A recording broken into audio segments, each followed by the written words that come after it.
એ હાલો કેમ છો dear students, આપણે કરવાના છીએ પ્રકરણ નંબર 4 નો વિભાગ બી. તમે જો ચેનલ સબસ્ક્રાઇબ નથી કરી લો, તમારા કામની ચેનલ છે. 9માં 10માં સારું રિઝલ્ટ લાવવું હોય તો પેન્ટેડ એપ્લિકેશન ડાઉનલોડ કરો, લિંક નીચે ડિસ્ક્રિપ્શનમાં છે. અને જો ભાવનગરમાં રહેતા હો તો આલ્ફા એકેડમીમાં એડમિશન લઈ લો, કામ થઈ જશે. અહીં સેલ્સિયસનું ફેરનહીટમાં રૂપાંતરણ કરતું સુરેખ સમીકરણ આપેલ છે. F બરાબર 1.8 વત્તા 32. જો તાપમાન 40 ડિગ્રી હોય તો ફેરનહીટ શું તાપમાન હોય? કંઈ વાંધો નહીં, ગોતી લઈએ આપણે પહેલાં આ બાજુ ગોતીએ. નંબર 1, જો તાપમાન કેટલું કીધું આપણને? 40 ડિગ્રી સેલ્સિયસ હોય. હવે મારા દોસ્તો, જો 40 ડિગ્રી સેલ્સિયસ હોય મતલબ એવો થાય કે સીની જગ્યાએ આ જે સમીકરણ આપ્યું છે એમાં 40 મૂકવાનું, બીજું કાંઈ નથી. તો આપણે અહીંયા લખીએ F બરાબર 1.8C વત્તા 32. આ સમીકરણ છે. આમાં સીની જગ્યાએ 40 મૂકી દેવાનું. 1.8 એમનેમ 1.8 સીની જગ્યાએ તો કે જગતની માલિકા 40 મૂકો વત્તા 32, બરાબર ને? તો હવે 1.8 ગુણ્યા 40 તો કાંઈ નહીં કહો, 18 ચોક તો કે 72, ઓકે, વત્તા 32. પોઈન્ટ નીકળી જાય. કેમ પોઈન્ટ નીકળી જાય? જો હું સમજાવું. 1.8 એના છેદમાં 10, એટલે સોરી પોઈન્ટ નીકળે એટલે 18/10 ગુણ્યા 40, 0 0 ગુણ, સમજાઈ ગયું? તો 18 ચોક 72, હે ને? ખ્યાલ આવી ગયો કે નહીં? હાલ આગળ વ્યા જાય. 72માં તમે 32 નાખો તો જગતની માલિકા 2 ને 2 4 ને 7 ને 4 7 ને 3 10, એટલે જવાબ કેટલું આવે? 104. 2 ને 2 4 7 ને 3 10, તો કેટલું આવ્યું ફેરનહીટ? તો કે ભાઈ ફેરનહીટ આપણને મળ્યું 104 ડિગ્રી. કાંઈ અઘરું નથી. પછી નંબર 2, અહીંયા હું લાઈન કરી નાખું પીપી. નંબર 2 શું લખવાનું? જો તાપમાન કેટલું હોય ભાઈ? તાપમાન કેટલું? 140 ફેરનહીટ. અહીંયા લખો 140 ફેરનહીટ હોય. કાંઈ નહીં, ફરીથી સમીકરણ મૂકવાનું, મૂંઝાવાનું થોડું હોય. સમીકરણ શું છે ભાઈ? આવડવા. F બરાબર 1.8C વત્તા 32, જગતની માલિકા 1.8 એમનેમ. હવે ધ્યાન રાખજો, ફેરનહીટ આપ્યું છે એટલે અહીંયા 140 મૂકશું આપણે, બરાબર ને? અને આને થોડીક આમ જગ્યા કરી નાખીએ. 1.8C વત્તા 32 એમનેમ. આ 32 પ્લસ છે, જગતની માલિકા આવે તો માઇનસ થાય. તો 140 minus 32 is equal to 1.8C. આપણે 140માંથી 32 માઇનસ કરીએ એટલે વધે કેટલા? 108. આ 1.8 ગુણાકાર છે, આ બાજુ આવે તો ભાંગાકાર થાય, ઇઝ ઇક્વલ ટુ C. હવે સમજો, આપણે પોઈન્ટ કાઢવો છે તો અંશમાં 10 મૂકવા પડશે, કારણ કે પોઈન્ટ પછી એક આંકડો છે, એટલે 108/10 ગુણ્યા 108/18 ગુણ્યા 10 બરાબર C. આ પોઈન્ટ નીકળ્યો એટલે અંશમાં 10 આવ્યા. છેદમાંથી પોઈન્ટ કાઢો તો અંશમાં મૂકવાના. 10 સુલા મૂક્યા, કારણ કે પોઈન્ટ પછી એક આંકડો છે. તો જગતની માલિકા અહીંયા 18 6 108 અને 6 દાણ 60, એટલે C બરાબર આપણને મળે 60 સેલ્સિયસ. દાખલો થઈ ગયો પૂરો. જગો મૂકો. તો આપણે આ રીતે સમજે છે એ સરસ મજાનો કરવાનો છે. દાખલો સાવ સહેલો છે, કાંઈ અઘરો નથી. આપણને 2 માર્ક્સમાં પૂછે, 1 માર્ક્સ આનો અને 1 માર્ક્સ આનો. દાખલા નંબર 2, x બરાબર 2 અને y બરાબર 1 એ સમીકરણ 2 x વત્તા 3y બરાબર કેનો એક ઉકેલ હોય તો કેની કિંમત શોધો. ના ના, બાવને આવડે એવું છે, બાપલ જાઓ. શું છે ભાઈ? આપણને કીધું 2x વત્તા 3y બરાબર કે.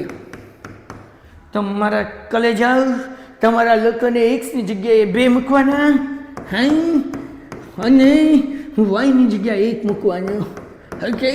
તો હવે શું કરવાનું ભાઈ?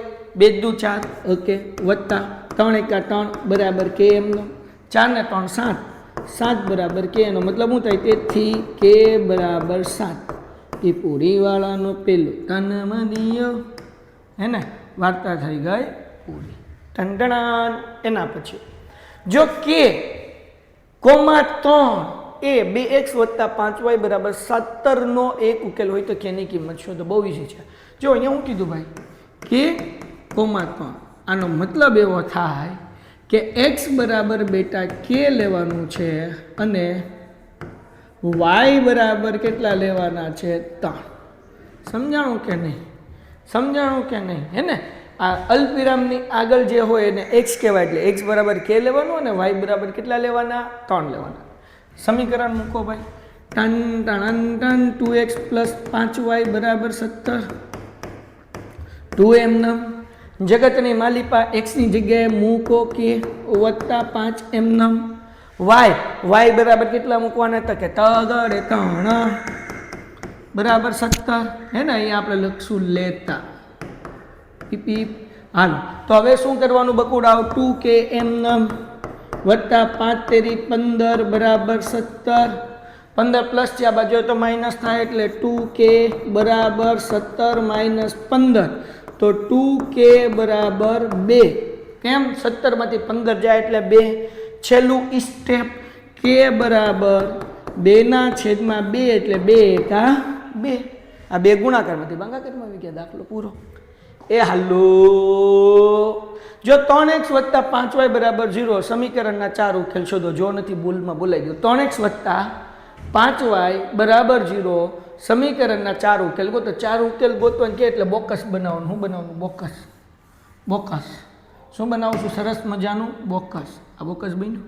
પીપી હાલ હે ને આપણને 4 ઉકેલ ગોતવાનું કીધું એટલે થોડુંક મોટું કરી નાખીએ. PP okay. કેમ કરવાનું? 1 જ મિનિટ થાય. ઘટે તો જિંદગી ઘટે, બાકી શું ઘટે? હે વહી જાઓ. પીપી ડુપ્લિકેટ કરતા જઈએ એટલે ફટાફટ થાય.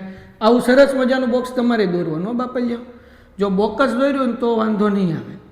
અને આમ મસ્ત પેન્સિલથી દોરવાનું, પેપરની અંદર ગમે એમ નહીં લખવાનું ભાઈ. સરસ મજાનું પેન્સિલથી વ્યવસ્થિત દોરીને કરવાનું. ઓકે હાલો બાપલ્યો ડન. આ સરસ મજાનું બોક્સ દોરાયું. હવે મારા વિદ્યાર્થી મિત્રો આપણે શું કરશું? એક્સ અને વાય તો લખી નાખ્યા. હવે આ 5y છે કે નહીં પ્લસ છે, આ બાજુ તો માઇનસ થાય એટલે 3x બરાબર -5y. હવે 3 ગુણાકાર છે, આ બાજુ હોય તો ભાગાકાર એટલે x બરાબર આપણને સમીકરણ મળશે -5/3 ને અહીંયા y. ડન છે. તો આપણે y બરાબર અલગ અલગ કિંમત લેશું. y બરાબર 0 લેશું, 1 લેશું, 2 લેશું અને 3 લેશું. ડન થઈ ગયું. તો પહેલાં લખું y બરાબર 0 લેતા સમીકરણ શું છે? તો કે x બરાબર -5/3y. x બરાબર -5/3 y ની જગ્યાએ 0 એટલે આન્સર આવે 0. કારણ કે કોઈ પણ સંખ્યાનો ગુણાકાર 0 હારે થાય એટલે 0 જ થઈ જાય, એટલે આનો આન્સર આવ્યો x નો પણ 0. હવે આપણે શું કરીએ? y બરાબર 1 લઈ લઈએ ભાઈ. અહીંયા લખું છું y બરાબર 1 લેતા. હાલો બકોડાવ સમીકરણ લખું છું x બરાબર -5/3y -5/3y બરાબર 1 એટલે જવાબ આવે 5 × 5 એના છેદમાં 3 એમ નમ એટલે આન્સર આવ્યો -5/3. અહીંયા તમે કોઈ પણ કિંમત લઈ શકો, એવું જરૂરી નથી એક જ લે. તમે 3 લઈ શકો તો 3 ઉડી જાય તો ખાલી 5 જવાબ આવે. કંઈ પણ કિંમત લઈ શકો. હું 1 2 3 એટલા માટે લઉં છું કે દાખલો ઇઝી પડે, લાંબી કાંઈ માથાકૂટ નહીં, લાંબુ કાંઈ વિચારવાની. ડન. ઓકે હાલો હવે આગળ વ્યા જઈએ. y બરાબર 2 લેતા. y બરાબર 2 લેતા સમીકરણ શું છે? તો કે x બરાબર -5/3 બરાબર ને -5/3y. ઓકે હવે કેટલા લેવાના? આપણે 2 લેવાના. તો -5/3y બરાબર 2 લઈ લ્યો એટલે થાય કેટલા? તો કે 5 × 2 = 10 એના છેદમાં 3 માઇનસ એમ. તો અહીંયા મૂકી દો ભાઈ -10/3. ડન છે. એના પછી છેલ્લું સ્ટેપ એટલે આપણો દાખલો પૂરો થાય. y બરાબર કેટલા લેશું? હવે 3 લેતા. તો અહીંયા લખું y બરાબર 3 લેતા. સમીકરણ શું છે? x બરાબર -5/3y. હવે અહીંયા હું 3 મૂકું છું તો અહીંયા x બરાબર -5/3 એના છેદમાં 3 3 ઉડ્યા તેથી x નો જવાબ આવે -5. સમજાઈ ગયું મારા દીકરાઓ? તો અહીંયા તમે 0 પછી 3 6 9 એવી સંખ્યા લઈ શકો, પણ મેં 0 1 2 3 લીધું એટલે દાખલો થઈ ગયો પૂરો. કંઈ ચિંતા કરવાની જરૂર નથી. તો આપણે આવી રીતે આ સમ કરી શકીએ. નેક્સ્ટ સમ બિંદુઓ -√3 અને 2√3 અને 12 અને 0 એક સમીકરણ 2x + 3y બરાબર 24 ઉકેલ છે કે નહીં ચકાસો. તો પહેલાં આપણે લઈએ નંબર 1. પહેલાં આપણે લેશું √3 અને 2√3. આનો મતલબ એવો થાય બેટા કે x બરાબર -√3 છે અને y બરાબર 2√3 છે. સિમ્પલ. આ સમીકરણમાં કિંમત મૂકશું. 2x વત્તા 3y બરાબર 24. હવે સવાલ એ થાય છે ઉકેલ છે કે નહીં કેમ ખબર પડે? આપણે x ની જગ્યાએ √3 અને y ની જગ્યાએ 2√3 મૂકશું. જો જવાબ 24 આવે તો ઉકેલ છે ને કે નથી, ડાબા બરાબર જબા થઈ જાય તો હવે આ 2 એમનેમ બરાબર. x ની જગ્યાએ -√3 વત્તા 3 એમનેમ, y ની જગ્યાએ તો કે 2√3 ઓકે બરાબર 24. ડન. હવે 2 ગુણ્યા √3 એટલે -2√3 વત્તા 3 દુ 6 √3 બરાબર 24. 6 માંથી 2 જાય એટલે 4√3 બરાબર 24. ડાબી બાજુ ને જમણી બાજુ બેનો જવાબ હરખો આવ્યો? નો આવ્યો. તો એ લખવાનું ડાબા ડઝ નોટ ઇક્વલ ટુ જબા. ડાબા બરાબર જબા નથી તો લખવાનું તેથી ઉકેલ નથી. સિમ્પલ. સેમ એવું નંબર 2 આપણે એની બાજુમાં જ કરી નાખીએ. પી પી આર. તો હવે આપણે શું કરશું અહીંયા? હવે ફરીથી લેશું. બીજું શું લેશું ભાઈ? તો કે 12 અને 0. ઓકે. તો હવે આપણે અહીંયા લખીએ 12 અને 0 માં શું લેશું? તો કે ભાઈ સમીકરણ શું છે? 2x વત્તા 3y બરાબર 24. આગળ વધી જાય 2 એમનેમ. x ની જગ્યાએ 12 વત્તા 3. આ તમને ખબર પડી ગઈ ને કે x બરાબર 12 લેવાના અને y ની જગ્યાએ કેટલા લેવાના દીકરા? 0. કારણ કે અલ્પવિરામની આગળ હોય x હોય, અલ્પવિરામની પાછળ હોય y હોય. તો આપણે x ની જગ્યાએ 12 મૂકશું અને y ની જગ્યાએ 0 મૂકશું બરાબર 24. તો 12 દુ 24 ઓકે વત્તા 3 ગુણ્યા 0 એટલે 0 ઇઝ ઇક્વલ ટુ 24. 24 વત્તા 0 એટલે 24 બરાબર 24. તો અહીંયા થઈ ગયું ડાબા બરાબર જબા. તો આપણે લખવાનું ઉકેલ છે. તો આપણે લખવાનું તેથી ઉકેલ છે. વાર્તા થઈ ગઈ પૂરી. હે ને? એટલે આવી રીતે આ દાખલો કરવાનો છે જે સાવ સરળ અને ઇઝી છે. છેલ્લો દાખલો અને અહીંયા આપણા ચોથા ચેપ્ટરના મોસ્ટ આઈએમપી દાખલા પૂરા. બિંદુઓ -2 -9 અને 6 અને 4 એ સમીકરણ 3x - 2y બરાબર 12 ના ઉકેલ છે કે નહીં ચકાસો. જેમ હમણાં કીધું એમ. નંબર 1 जैसे किया था वैसे ही करना है, कुछ नया नहीं करना है. હવે આપણે શું કીધું? -2 અને -9. તો આપણે લખવાનું x બરાબર લેવાના -2 અને y બરાબર -9. બરાબર ને? તો કે હા સાહેબ. હાલો ડન. સમીકરણ મૂકીએ બકાવ. સમીકરણ શું છે? 3x - 2y બરાબર 12. 3 એમનેમ. x ની જગ્યાએ -2 ton ton ton ton ton ton 2 એમનેમ. y ની જગ્યાએ જગતની માલિકા 9 ton ton ton ton ton ton. હવે 3 દુ 6 પણ કેવા માઇનસ ઓછા 9 દુ 18 ઇઝ ઇક્વલ ટુ 12. હાલો ઓછો ઓછો વટા 18 ને 6 24 બરાબર 12. તો અહીંયા લખવાનું ડાબા બરાબર જબા. છે કે નથી? તો કે નથી, કારણ કે બે બાજુના જવાબ સરખા છે નહીં. હે ને? તો આપણે લખવાનું તેથી ઉકેલ નથી. બરાબર ને? હાલો ક્લિયર છે સાહેબ. એના પછી આપણે આગળ વ્યા જઈએ. સેકન્ડ વન કે આપણે શું કીધું? 6 અને 4.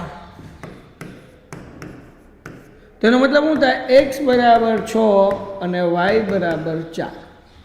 હવે મારા દીકરાઓ આપણે લોકોને સમીકરણ મૂકવાનું 3x - 2y બરાબર 12. 3 એમનેમ x ની જગ્યાએ 6 - 2 એમનેમ y ની જગ્યાએ 4 બરાબર 12. કેમ કર્યું? તો કે આ 6 છે એ x કહેવાય, અલ્પવિરામની પાછળ 4 છે એ y કહેવાય. x ની જગ્યાએ 6 મૂક્યા, y બરાબર 4 મૂક્યા. 6 તેરી 18 માઇનસ 4 દુ 8 બરાબર 12. 18 માંથી 8 જાય એટલે આવશે જવાબ 10 બરાબર 12. તો જવાબ સરખો નથી એટલે ડઝ નોટ ઇક્વલ ટુ. તો તેથી લખવાનું ઉકેલ નથી. વાર્તા પૂરી થઈ ગઈ. ઉકેલ નથી. જગમગો ખ્યાલ આવ્યો? હળ ઉજી ટપ્પો પડ્યો. સો દીકરાઓ આવી રીતે આપણે આ દાખલા કરવાના છે, જે બહુ ઇઝી છે, જરાય અઘરા નથી. સો ડિયર સ્ટુડન્ટ્સ, આ હતું આપણું ચેપ્ટર નંબર 4, એના 6 મોસ્ટ આઈએમપી દાખલા જે દ્વિતીય પરીક્ષામાં અને ફાઇનલ એક્ઝામમાં તમને પૂછાઈ શકે છે. અને તમે લોકોએ જો હજુ સુધી પેન્ટેડ એપ્લિકેશન ડાઉનલોડ ન કરી તો લિંક નીચે ડિસ્ક્રિપ્શનમાં છે. ચેનલ સબસ્ક્રાઇબ કરો, વિદ્યાર્થી મિત્રો સાથે શેર કરો. અને સૌથી અગત્યની બાબત જે તમારે કોઈને કહેવાની નથી, હું ખબર, પેન્ટેડ એપ્લિકેશન એક એવું પ્લેટફોર્મ છે કે જ્યાં તમે ધોરણ 9 અને ધોરણ 10 લાઈવ ભણી શકો છો અને તમારી બોર્ડની ચિંતા દૂર કરી શકો છો. ગણિત હોય, વિજ્ઞાન હોય, સમાજ હોય, ઇંગ્લિશ હોય, ચિંતા નથી કરવાની. નંબર 1. નંબર 2, ભાવનગરની અંદર હાઈકોર્ટ રોડ ઉપર આલ્ફા એકેડમી આવેલું છે. આલ્ફા એકેડમીમાં અમારી જોરદાર ટીમ છે. અમે જબરદસ્ત મહેનત કરીએ છીએ કે જેથી તમારું રિઝલ્ટ ઇમ્પ્રૂવ થાય.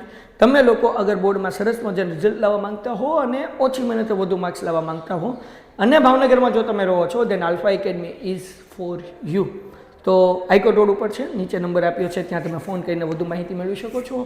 અને અગર તમે ભાવનગરથી બહાર રહ્યો છો તો તમારા માટે પેન્ટેડ એપ્લિકેશન છે, લિંક નીચે ડિસ્ક્રિપ્શનમાં છે. ટાટા, ધન્યવાદ. Painted, Painless Learning.